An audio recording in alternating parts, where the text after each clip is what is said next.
Bom dia, família! Bom dia! Vou dar uma ajustada aqui. Me ajuda, irmão, só um pouquinho. Mais uma vez, bom dia, família! Bom dia! Muito bom estar aqui com vocês. Primeiro eu queria compartilhar que o Fu não sabia, a gente não combinou, mas essa é a minha música favorita do reino. Eu sou um soldado. E é incrível que eu estive em Campinas semana passada, lá com o Ian, e eles cantaram também, eu sou um soldado. É incrível, né? Como Deus nos quer encorajar sempre. E meu nome é Gustavo Piai, eu sou discípulo há 9 anos. Eu fui batizado na Oeste. E é incrível ver o reino de Deus aqui, e é um privilégio poder estar no culto inaugural da região Centro-Sul, amém? Vamos Centro-Sul. É incrível isso, eu não sabia que a gente ia estar inaugurando uma nova região hoje. É incrível, né? Como Deus nos surpreende sempre. Eu vou pedir já desculpa no começo porque meu português tá bem zoado, mas vocês me ajudam se eu esquecer alguma palavra, e aí eu falo em alguma língua aqui e aí vocês me ajudam a entender. Mas é incrível, eu tenho a oportunidade, o privilégio de liderar a igreja de São Petersburgo, na Rússia, junto da minha incrível esposa Ana, que está lá me aguardando com as nossas crianças. Louca para que eu volte para casa, né? Porque é difícil ficar longe de casa. Eu tô aqui para fazer os meus documentos, né? De 3 em 3 anos eu tenho que voltar para o Brasil para fazer isso. E é incrível a experiência que Deus tem nos dado lá na Rússia. É um mundo completamente diferente, né, do Brasil. E se você me falasse, até mesmo no meu primeiro ano de discípulo, que um dia eu moraria na Rússia, eu ia dar risada. Eu ia falar, como assim? Eu não sei nem falar sim ou não em russo, né? E hoje em dia eu moro lá e dentro da nossa casa só se fala russo hoje em dia com as nossas crianças. A minha filha está aprendendo português agora, né? Que é incrível também. Mas Deus é incrível mas uma das coisas que mais me surpreendeu lá na Rússia é uma cultura completamente diferente. E as pessoas são completamente diferentes, é um mundo novo, né? E é muito interessante, depois dos 30 anos, eu cheguei lá aos 34 anos de idade e tive que reaprender a viver, né? É muito assim, a gente precisa ter... Deus, ele me humilhou muito, né? Eu acho que eu era muito orgulhoso, que sabia como tudo funcionava no Brasil, e aí ele te manda para um lugar novo onde você não sabe nada. Você precisa de ajuda para se comunicar as coisas mais simples, né? E uma coisa que me impressionou muito foi ver como a sociedade russa ela é muito rígida, ela é muito dura. E uma vez, eu nunca me esqueço, eu estava numa saída ainda com a minha então futura esposa naquela época, a gente ainda estava namorando, e a gente foi numa saída para patinar no gelo, né? Que lá é bem comum, lá as criancinhas de 2, 3 anos de idade já estão patinando no gelo, é incrível. E aí a gente foi nessa pista de patins, e aí eu vi umas crianças lá treinando, né? As crianças pulavam e giravam e tudo, e eu lá tentando ficar de pé, né, só, e as crianças pulando, fazendo manobras e tal, e o professor lá ensinando elas, né? Só que quando elas caíam, o professor, ele chegava e pegava a criança pelo cabelo, e levantava e falava, vai de novo, tenta de novo, não sei o quê. E eu vi aquilo, né, a gente aqui no Brasil, a gente, né, trata as crianças, e como geral, a gente sempre tenta ser muito carinhoso, né, com as pessoas. E eu vi isso, eu fiquei assustado. E eu falei, meu Deus, mas alguém tem que chamar a polícia para esse professor, né? E a Ana, minha esposa, ela olhou para mim, mas por quê? É normal, ela tá só ensinando as coisas. E aquilo para mim já foi um choque, foi o primeiro choque, a primeira saída na Rússia. E eu falei, nossa, mas como é diferente aqui, né? Como as pessoas têm uma visão de severidade, de disciplina completamente diferente, né? E depois eu fui aprendendo mais, né? De onde vem isso, né? Do padrão soviético que existe, né? Que é um padrão de repressão muito grande, de disciplina acima de qualquer outra coisa. E isso me impressionou na sociedade russa, né? E aí, uma vez eu perguntei no culto, vou fazer uma pergunta aqui agora para vocês. A mesma coisa que eu perguntei no culto lá na Rússia. Quem aqui já foi agredido fisicamente pelo seu professor? Levante a mão. Uma pessoa. Sinto muito, irmã.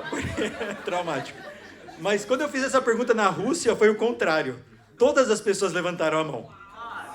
Eu acho que teve uma ou duas exceções, porque lá é comum os professores agredirem fisicamente os alunos para prestar atenção ou alguma coisa assim. E isso é chocante, né? Ver uma sociedade tão diferente, que é criada em padrões tão diferentes, coisas que são comuns lá, que pra gente aqui é loucura. Por exemplo, mais um exemplo, na Rússia existe uma lei, isso é lei, tá? Que o marido pode agredir a esposa uma vez ao ano. Você acredita nisso? É uma lei, uma vez ao ano, mais do que isso não pode, aí não pode, né? E quando você vê essas coisas, você fala, na nossa cabeça de brasileiro é inconcebível isso, né? E para eles é uma coisa normal, aceitável.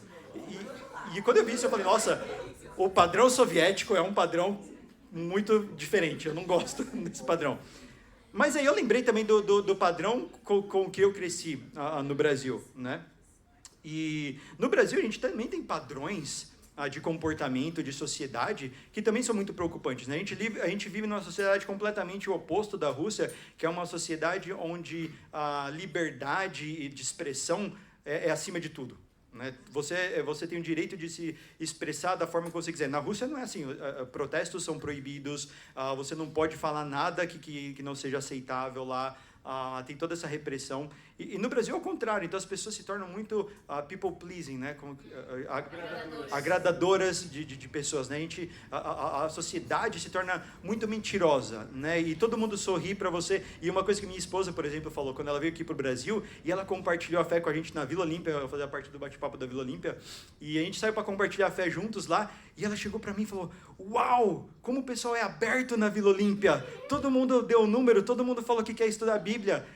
E aí depois, durante a semana, ela viu que ninguém respondeu ela, como quando ela mandou mensagem, e aí ela viu, nossa, mas na Rússia é o contrário, né? Todo mundo fala não para você na Rússia, na rua, mas quando alguém fala sim, essa pessoa sempre vai te responder. Essa pessoa sempre vai se encontrar com você, sempre ela vai falar aquilo que realmente ela pensa. E eu vi também, nossa, realmente, no Brasil, a gente tem esse padrão, né, de que as pessoas, elas falam muito algo somente para agradar aos outros, né? Então, toda sociedade, todo país tem a sua cultura e vai ter os seus pontos positivos e os seus pontos negativos, né? E isso me ajudou muito a refletir, né, nos padrões que eu trazia, que eu aprendi no Brasil, né? Que lá é algo que não é aceito e não é visto, né? E aí, quando você viaja para outros países, em Dubai, por exemplo, eu estava no metrô em Dubai, e lá você não pode mascar chiclete. É proibido. E eu estava mascando chiclete lá, né? Assim, tranquilo. E aí um rapaz chegou para mim, um indiano, falou, ei, você não pode mascar chiclete aqui. Quem é você, né? Tipo, eu ainda nem trabalho no metrô lá e tal. Eu digo, não, é proibido. E ele me mostrou assim a placa e tava uma multa de $150 se você mascar, e especificamente mascar chiclete. Se você tiver mascar. E eu falei, meu Deus do céu, obrigado que você me falou. E aí eu tirei meu chiclete. E assim, são coisas que são inconcebíveis pra gente brasileiro. A gente entra aqui no metrô, o pessoal tá até vendendo coisa no metrô aqui, né? É uma feira. Então, isso me ajudou a perceber que cada país, cada cultura tem o seu padrão, né? Mas graças a Deus, nós não vivemos o padrão brasileiro. Eu não vivo também o padrão russo. Nós vivemos o padrão do reino de Deus, amém? Esse é o padrão que nós temos que buscar, e esse é o título da nossa pregação hoje, o padrão do reino. Vamos abrir a nossa primeira escritura em Filipenses 3:20. Vamos ler em Filipenses 3:20. Com você, irmão. Vini, você pode me dar a Bíblia, por favor? Filipenses 3:20. Vamos lá, irmão. Contigo. Ensina.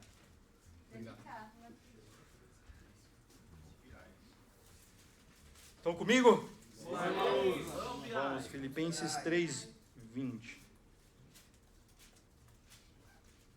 A nossa cidadania, porém, está nos céus, de onde esperamos ansiosamente o Salvador, o Senhor Jesus Cristo. Essa é a nossa cidadania, irmãos. A nossa cidadania não é brasileira, amém? Eu sei que tem muitos brasileiros aqui na casa hoje, mas a nossa cidadania não é daqui. O nosso padrão não é daqui. Nós somos todos estrangeiros, né? Se você pegasse alguém bem brasileiro, quem que é a pessoa mais brasileira que a gente tem aqui?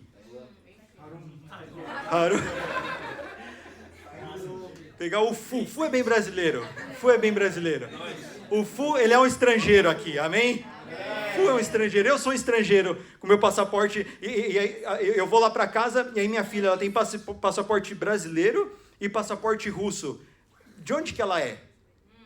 Ela não é da Rússia, ela não é do Brasil, ela é do reino de Deus. Amém. Ela é Kids Kingdom. É uma criança que está crescendo no reino de Deus. Esse é e a gente tem que buscar o padrão do reino. E não um padrão de acordo com a nossa cultura, não um padrão de acordo com que eu fui criado pelos meus pais, né? Mas eu tenho que entender qual que é o padrão do reino, qual que é o padrão que Deus revelou para que eu moldasse a minha vida de acordo, certo?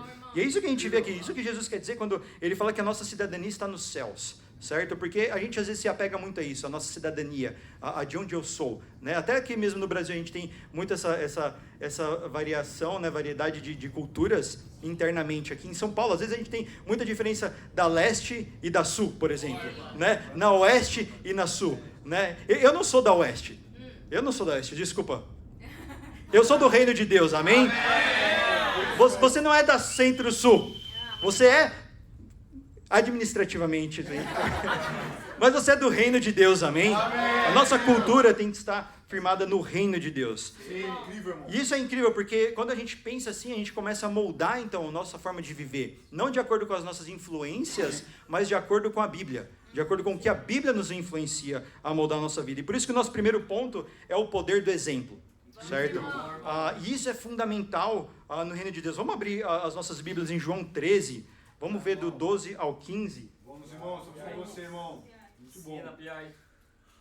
Prega, bro. Predica, não. Vamos lá em João 13, do 12 ao 15.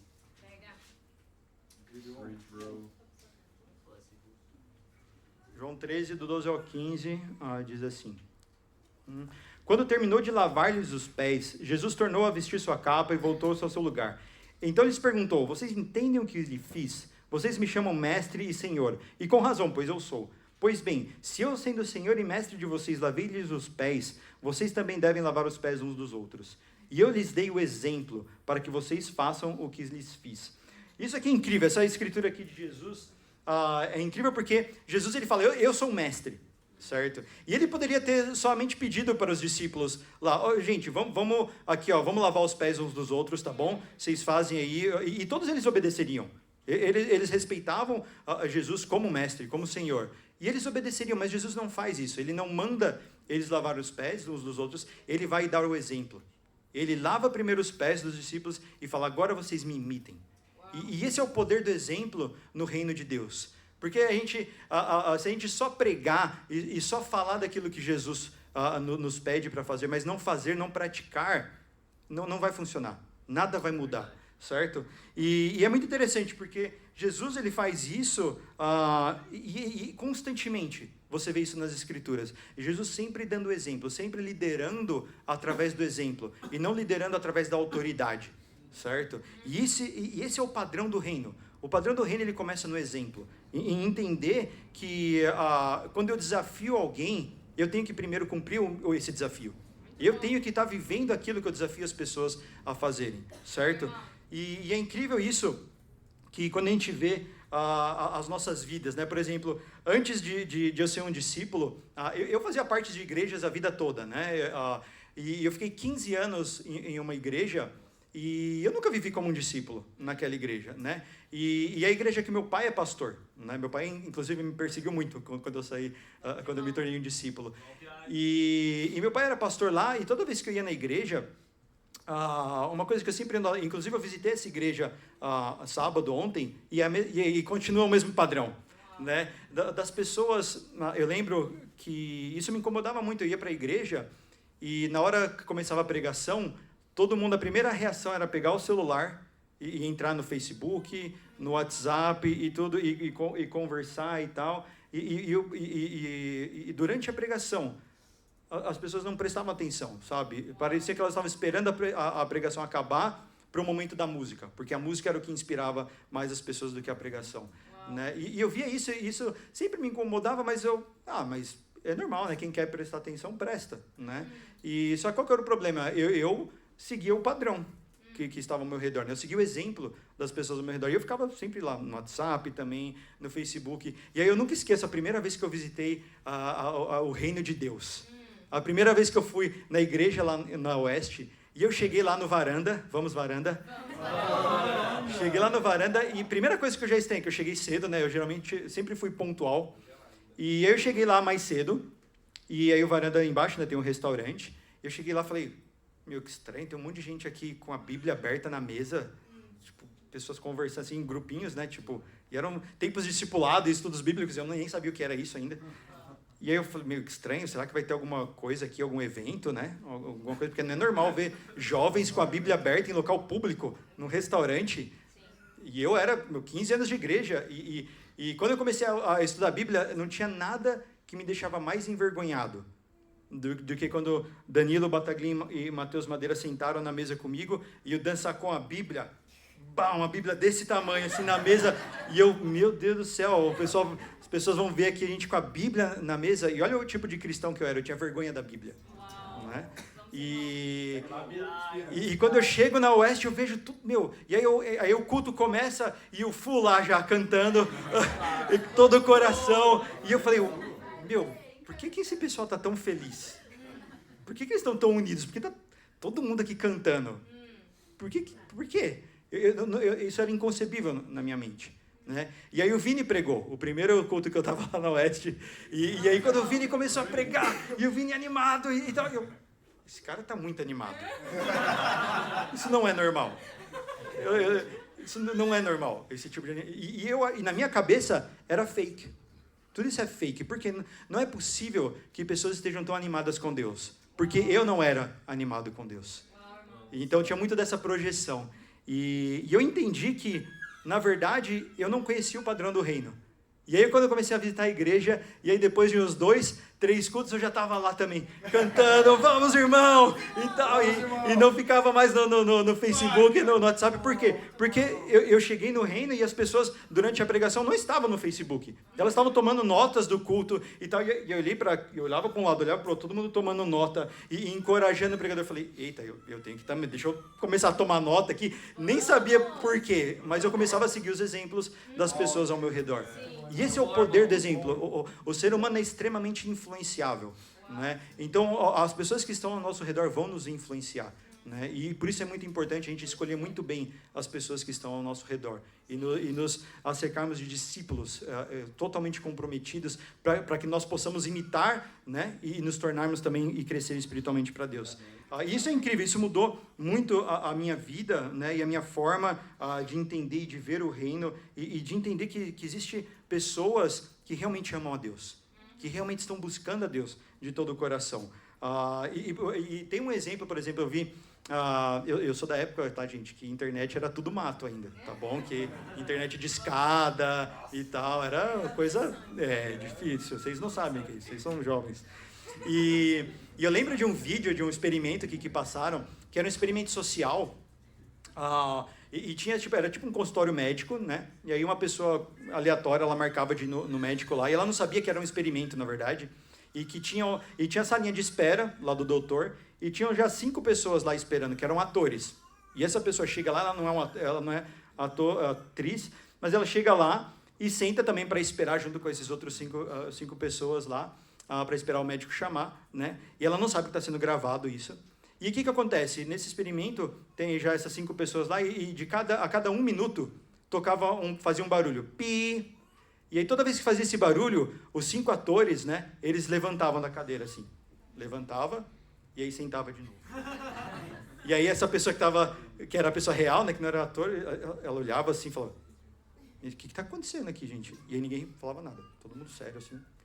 E aí beleza, aí depois de um tempinho de novo, pi, aí todo mundo levantava e sentava de novo. Aí o cara já ficou assim, né, meu, tudo louco esse pessoal aqui, né? E ele ficava olhando assim, aí terceira vez de novo, pi, todo mundo levantou e todo mundo sentou de novo. E aí, na 4ª vez que fez o barulho, pi, esse cara também levantou, né? Uau. Levantou junto e sentou. Tipo, ele já estava incomodado de não fazer parte do grupo, né? Ele nem sabia por quê, ele não sabia o que estava acontecendo. Mas esse é o poder do exemplo, da influência. As pessoas que estão ao nosso redor, elas nos influenciam, mesmo inconscientemente. Mesmo se a gente não sabe o porquê, a gente acaba se influenciando. Por isso que é extremamente importante não escolher... você não consegue controlar o como você é influenciado, mas você consegue controlar quem está ao seu redor. Você consegue escolher aonde você vai. com quem que você faz amizade, com quem que você anda, certo? Isso está sob o seu controle, para que você possa ser influenciado, então, pelas pessoas certas. Incrível. E é incrível ver isso que a Bíblia deixa muito claro, né? E aí eu entendo, então, por que Jesus, ele ensinava através do exemplo, e não através da autoridade, né? Por causa justamente disso, Jesus sabia que o poder do exemplo, né? E muitas escrituras falam disso. Tem uma escritura muito legal em Filipenses 3, vamos abrir lá, Filipenses 3, 17. Muito bom, irmão. Filipenses 3, 17, a gente já vai ver o que Paulo fala. É muito legal aqui o que Paulo fala sobre exemplo. Filipenses 3, 17 diz assim: irmãos, sigam unidos o meu exemplo e observem os que vivem de acordo com o padrão que apresentamos a vocês. Isso é incrível aqui, irmãos, porque Paulo, ele desafia as pessoas. Olha que ousadia, né? De falar assim, ó, me imite. Me imite, porque eu estou te apresentando o padrão da Bíblia. A gente precisa ser um discípulo muito maduro, né? Para poder fazer. Você já conseguiu falar isso para alguém e falar assim, meu, me imita? Às vezes pode soar meio que arrogante, né? Às vezes pode soar, meu, quem você acha que é? Mas se você pede para as pessoas te imitarem porque você é bom em algo, é uma coisa. Outra coisa é se você pede para as pessoas te imitarem porque o padrão que você apresenta é o padrão de Deus. É o padrão da Bíblia. Então isso não requer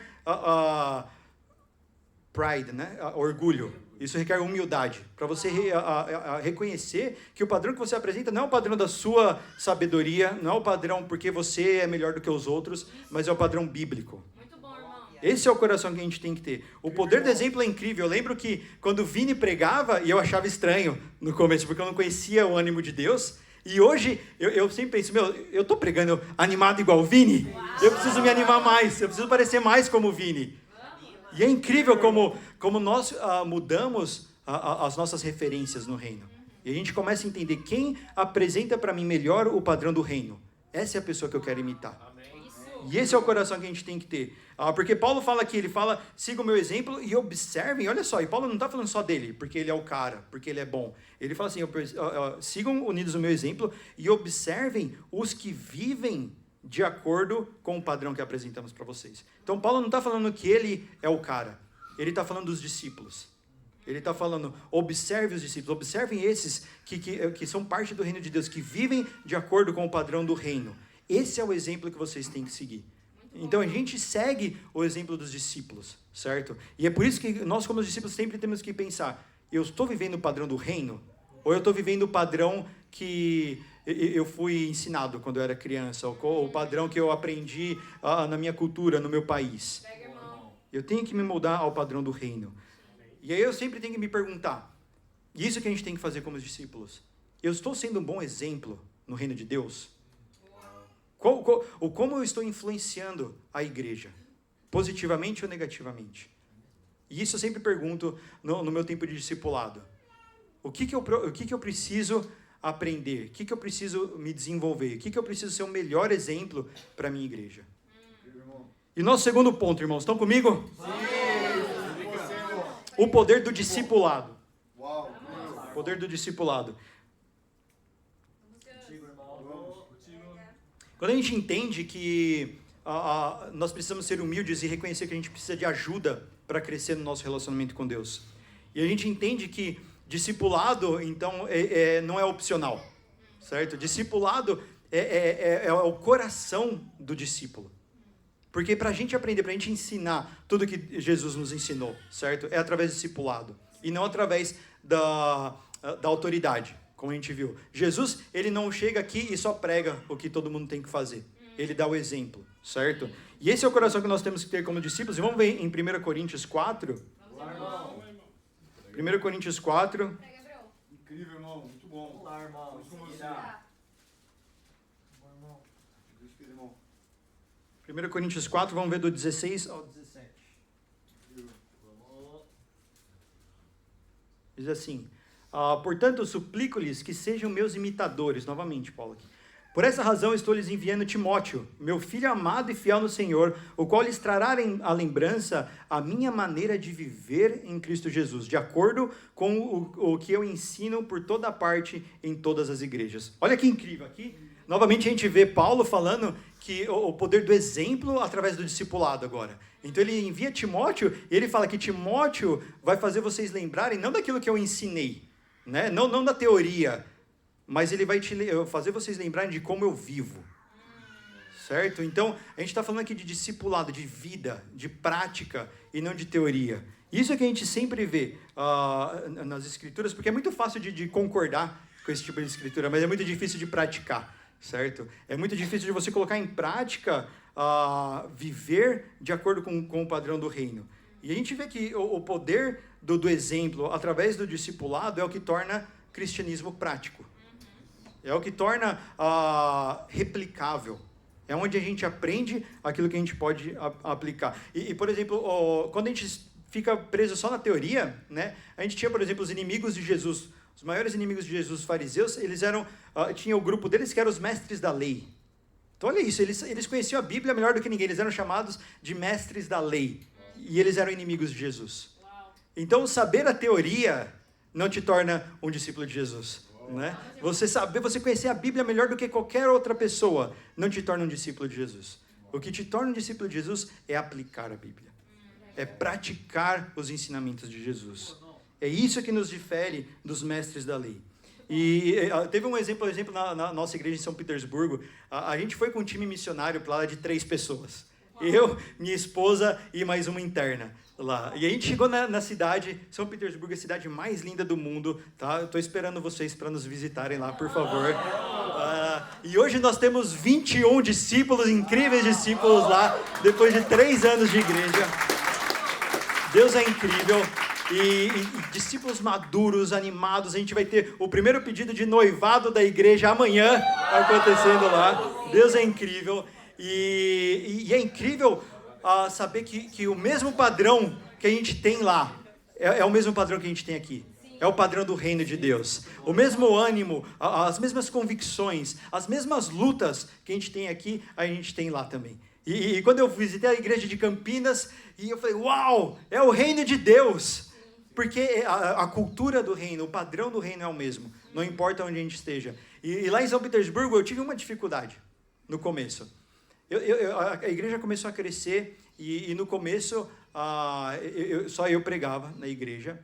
E uma coisa me incomodava, que ninguém tomava notas durante as pregações. E eu lembrava assim, quando eu estava nas pregações lá no Oeste, e o Raul pregava, o Vini pregava, o Dan pregava, a gente sentava sempre na primeira fileira e estudava e escrevia tudo o que eles estavam. E eu pensei assim, por que o pessoal lá em São Petersburgo não toma nota quando eu prego? E aí eu comecei a pregar sobre isso. E aí eu comecei a desafiar o pessoal. Tomar notas. E aí eu vi que um ou outro começou a tomar notas depois que eu desafiei, né? Mas depois voltou assim, e se perdeu, sabe? Eu falei, por que... E aí você começa a ficar crítico. Por que o pessoal não segue os desafios, né? E isso e aquilo. E isso me incomodava no meu coração. E até que os discípulos foram crescendo, os irmãos cresceram muito lá em São Petersburgo. E a gente recebeu um presente aqui do Brasil, que é o Léo. E o Léo tá lá hoje, Bagatim. E o Bagatim está crescendo. Ele está liderando a igreja enquanto eu estou aqui. Olha que incrível. Então Deus é bom. E nossos irmãos começaram a crescer. E hoje quase todos os irmãos já pregaram uma vez ou outra no culto. E a gente está treinando agora, levantando líderes lá. E os irmãos começaram a pregar. E aí o que aconteceu? Aí inverteu, né? E aí eu comecei a ser o ouvinte da pregação. E eu comecei a sentar e... Como, né, eu vou tomar as minhas notas, né, vou sentar na primeira cadeira e vou começar a tomar nota. E eu tomava nota de um irmão pregando, e aí depois outro mês o outro irmão pregava, eu tomava nota. E aí eu comecei a reparar que todo mundo começou a tomar nota no culto. Aí eu fiquei confuso, porque eu falei, caramba, eu preguei tanto sobre isso. Só em russo agora, eu desafiei muitas pessoas sobre isso. E não funcionava, vamos em português. E não funcionava, mas quando eu dei o exemplo, mesmo sem pensar nisso, as pessoas começaram a replicar o exemplo. E as pessoas começaram a falar, e eu entendi, eu falei, por que eu não presto mais atenção em Jesus? Né? Eu tenho que imitar mais Jesus, eu tenho que dar mais o exemplo, e não ficar simplesmente desafiando as pessoas e ficar crítico que as pessoas não cumprem o meu desafio se eu não estou dando o exemplo. Então esse é o nosso primeiro desafio de hoje, amém? É você cumprir o desafio antes de desafiar alguém. Então toda vez que você quer desafiar alguém, seja no tempo discipulado, seja no estudo bíblico, primeiro tenha certeza que você está cumprindo o desafio. Dê o exemplo primeiro. E aí você chama a pessoa para te imitar. Muito bom, irmão. Amém? Amém? Teve até um irmão que começou a estudar a Bíblia em São Petersburgo, que ele gosta de correr. E eu falei, eu vou ter que voltar a correr agora, porque eu tenho que dar todo o meu melhor para fazer amizade com esse irmão, com esse futuro irmão, porque eu quero que ele seja salvo, eu quero que ele tenha um relacionamento com Deus. E eu tive que voltar a correr. Porque né, a gente tem que dar todo o nosso melhor, tem que dar o exemplo. Eu não posso simplesmente falar para ele, não, você tem que ser disciplinado, você tem que acordar cedo, você tem que fazer isso, você tem que ter tempo com Deus. Só desafiar, mas não estar pronto também a seguir nenhum desafio. Amém? Porque o poder do exemplo é incrível, irmãos. A Centro-Sul hoje cabe aqui dentro dessa sala. Um dia não vai caber. Porque o reino de Deus não para. Amém? Só que a grande questão é, o reino ele cresce, ele se expande, as igrejas crescem aqui, mas essa igreja aqui, o futuro dessa igreja daqui 5 anos vai depender do seu exemplo. Muito bom, não vai depender, olha isso, não vai depender somente do que é pregado aqui. Vai depender muito mais do exemplo que é dado do que o que é pregado. Uau. E para te dar um exemplo prático disso, eu não lembro qual foi a primeira pregação que eu vi do Vini. Eu não lembro o que o Vini pregou na primeira vez que eu fui ao culto. Mas eu lembro do amor dos discípulos. Eu lembro, e eu sempre falo disso, do Jacques. Eu nunca esqueço como o Jacques me amou. Como ele chegou, como ele me abraçou, como ele me perguntou da minha vida. E aí depois, na outra semana que eu vim na igreja, 2 semanas, né? Eu pulei um domingo, que eu não era discípulo ainda. E aí eu voltei depois de 2 semanas, e o Jacques me viu, Gustavo, eu estava orando por você todos os dias para você voltar à igreja. Uau. E ele chegou e me abraçou, e eu, quem é esse cara? Eu nem lembrava o nome dele. Uau. E ele estava orando por mim todos os dias. E isso eu não esqueço, entendeu? E são os exemplos que a gente tem no reino, é a prática daquilo que a gente aprende nas pregações que vai fazer a diferença, que vai fazer discípulos. Né, que vai mudar a vida das pessoas, que as pessoas vão ver o reino de Deus nisso, não somente no que é pregado. Eu posso chegar aqui e pregar a pregação, não a melhor do mundo, porque eu nunca vou ser igual o Vini pregando aqui, mas o Vini pode pregar a melhor pregação do mundo aqui, mas se a gente não praticar aquilo que é pregado, né, se a gente não dar o poder do exemplo, isso não vai mudar em nada a vida das pessoas. Né? Tá cheio de igrejas por aí, gente, onde se é pregado mensagens muito legais, muito bíblicas e poderosas e bonitas, mas se é uma igreja cheia de pessoas que não praticam aquilo que é pregado, não vai mudar nada. Por isso, o nosso terceiro ponto, a gente já viu o poder do exemplo, o poder do discipulado no exemplo, e agora o poder do sonho. Estão comigo, irmãos?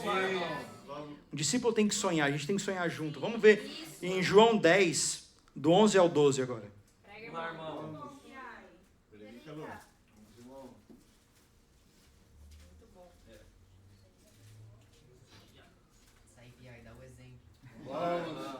Bom, João 10, do 11 ao 12. João 10, do 11 ao 12. Vamos lá. Acharam aí? O assalariado não é o pastor a quem as ovelhas pertencem. Assim, quando vê que o lobo vem, abandona as ovelhas e foge. Então o lobo ataca o rebanho e o dispersa. Ele foge porque é assalariado e não se importa com as ovelhas. Então, por que eu estou lendo essa escritura aqui para falar sobre o poder do sonho? Né?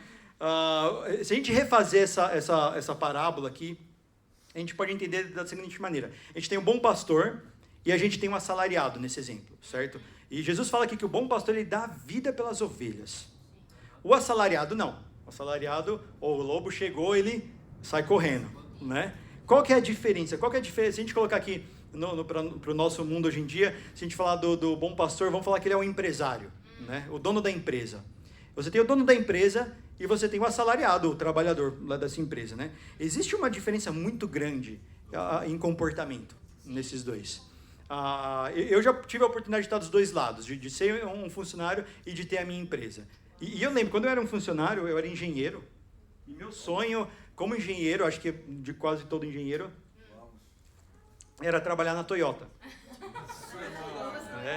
E aí eu consegui, graças a Deus, eu consegui um trabalho na Toyota. E eu já era engenheiro há alguns anos e eu falava, e eu nunca era feliz na minha profissão de engenharia, mas eu falei, não, mas quando eu trabalhar na Toyota, meu, é o paraíso lá para os engenheiros, né? E aí eu lutei, Deus abriu as portas, coisa incrível aconteceu, fui trabalhar na Toyota. E eu tô lá trabalhando na Toyota e falei, ué, mas por que eu não estou feliz? É a mesma coisa, e todo mundo lá reclamando e falando, não, a gente tem que ir para a Hyundai, porque não sei o que.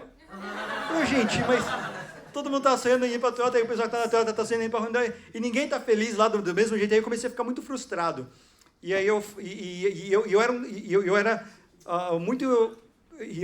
não trabalhava muito forte, né? Só via a hora de ir embora, só queria bater meu ponto, fazia o mínimo, não dava o meu melhor lá, porque eu não amava aquilo que eu fazia. E aí eu juntei dinheiro e fui abrir o meu próprio negócio, depois da Toyota, e abri a minha empresa. E olha que interessante, na minha empresa, eu era o primeiro a chegar, o último a sair, eu trabalhava de final de semana, eu dava o sangue, eu trabalhava mais do que qualquer outra pessoa. E aí eu pensava, ué, mas eu era um trabalhador tão preguiçoso na Toyota, mas agora eu me tornei o melhor trabalhador. Mas é porque não foi eu que mudei, né? O que mudou foi a minha visão, foi o meu sonho. Porque quando a gente é um trabalhador aqui, qual que é a principal diferença, né? É que o empresário, ele é a empresa. O empresário, ele é a empresa, ele respira a empresa, ele sonha com a empresa, ele dorme, ele acorda, ele é a empresa não vive sem ele. O assalariado não. O assalariado, ele pensa naquilo que ele precisa. Não, eu vou lá porque eu quero o meu trabalho, eu quero o meu salário e tal, mas ele não vai estar pronto a dar a vida pela empresa. Assim como a gente viu o bom pastor. O bom pastor, ele dá a vida pelas ovelhas, por quê? Porque as ovelhas, ele é as ovelhas, entendeu? É o que ele é quem ele é a identidade dele. E isso que a gente vê no reino de Deus. Às vezes a gente pode vir para o reino de Deus como um assalariado, coração de assalariado, sabe? Puxa, eu tenho que ir para a igreja hoje. Por quê? Porque eu tenho que ir, né? Eu sou um discípulo, se eu não for, pô, o Vini vai pegar no meu pé lá no tempo discipulado depois, entendeu? Então, eu tenho que ir. Por que você dá oferta? Não, tenho que dar oferta, né? Eu sou um discípulo, tenho que me sacrificar aqui, né? Por que você compartilha a fé com as pessoas? Porque eu tenho que fazer isso, né? Eu tenho que me sacrificar para fazer. Esse é o coração do assalariado. Porque ele não é o reino de Deus, ele não é igreja.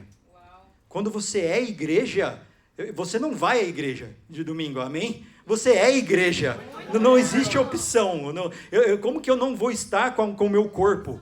Não é onde eu vou, é quem eu sou. Eu não tenho meu tempo com Deus de manhã porque eu sou um discípulo. Eu tenho meu tempo com Deus porque é quem eu sou, é parte de quem eu sou. O meu relacionamento com Deus é o que eu respiro. Não é aquilo que se for um sacrifício para mim, ter um tempo com Deus, eu não entendi o que é ser um discípulo. Eu ainda não entendi o que é ser igreja. Eu ainda estou indo na igreja, eu ainda estou me sacrificando. A partir do momento que você é igreja, você muda a sua visão. Você começa a sonhar, você começa a olhar aqui para Centro-Sul e falar, eu preciso ser mais evangelístico na minha vida, porque eu quero que não caiba mais aqui as pessoas, né, nesse lugar, a gente tem que mudar já de lugar. Você começa a sonhar correndo, você não vai só para a igreja para, deixa eu ir lá porque vai ter uma pregação legal hoje, e eu estou precisando, sabe, eu estou meio triste, e você vem para receber. Não, você vai para se doar. Você vai para servir, você vai porque você tem sonho para o reino de Deus, amém? Esse é o coração do bom pastor. Esse é o coração que nós temos que ter para com Deus, para com as coisas de Deus. É ser igreja, é ter tempo com Deus porque eu sou igreja, é compartilhar a fé porque eu sou igreja, até mesmo nas contribuições. Eu dou contribuição porque é quem eu sou. Eu sou parte do reino de Deus. E para concluir, vamos abrir em Romanos 12. Vamos lá, irmão. Romanos 12, 2. Vamos lá, Romanos 12.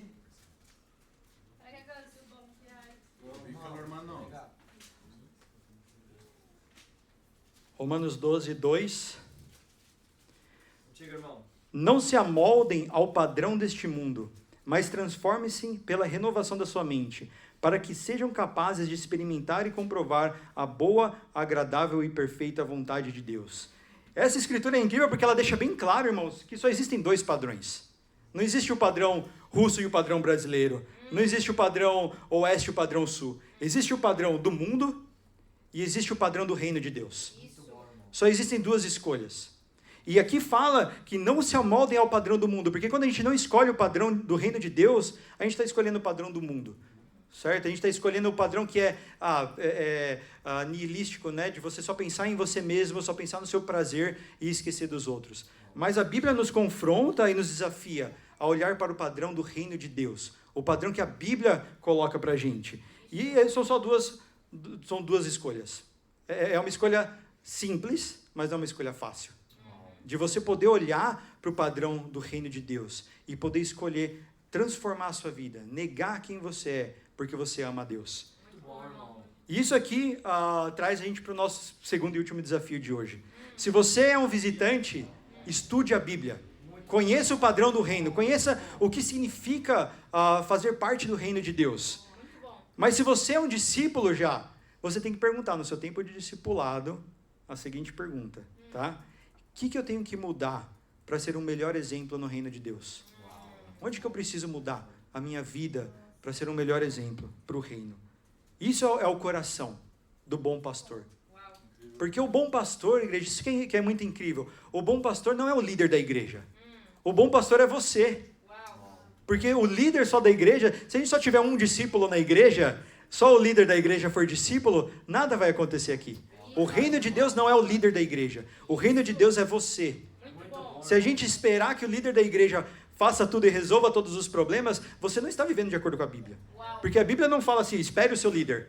Espere o líder dar o bom exemplo. Ele fala para você dar o bom exemplo, para você ser o bom pastor. E esse é o coração que nós temos que ter como discípulos, porque não é a gente que define o padrão do reino, graças a Deus, né? Porque o padrão do reino já está definido. Já está na Bíblia, Jesus já deixou claro para a gente como que a gente precisa viver, o que a gente precisa fazer, o que a gente precisa se negar, o que a gente precisa deixar, o que a gente precisa buscar. Está tudo claro. A gente só precisa seguir, a gente só precisa ter um coração de eu quero buscar o padrão do reino de Deus para a minha vida. Amém? Amém. Então, não esqueçamos o que a gente viu hoje, tá bom? Então, para resumir aqui, o nosso primeiro ponto, dê o exemplo em como você vive como discípulo, seja exemplo na igreja, certo? Segundo ponto, seja exemplo no discipulado, então sempre cumpra o desafio antes de desafiar alguém. E nosso terceiro ponto, seja exemplo em como você sonha para o reino de Deus, em como você vê e enxerga o reino de Deus, seja igreja, para que você seja exemplo no reino de Deus. E para Deus seja toda a glória, amém? Amém.